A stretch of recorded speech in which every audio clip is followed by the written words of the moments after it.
Secure, contain, protect. The SCP Foundation regrets to inform the public that SCP-3939, a relatively safe until threatened anomaly, has escaped containment. If you wish to survive SCP-3939, take the following precautions.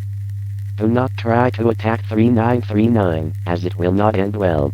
Do not pour chlorine on 3939, and do not feed it any of its basic foods including but not limited to sushi, ham, salami, or any type of fish.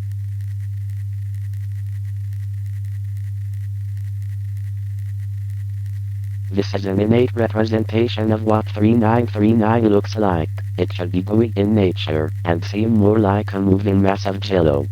3939 will attack and do harm by enveloping you and suffocating you, resulting in death. We will do our best to secure and contain 3939. In the meantime, take our precautions seriously, until 3939 is successfully secured. Secure, contain, protect.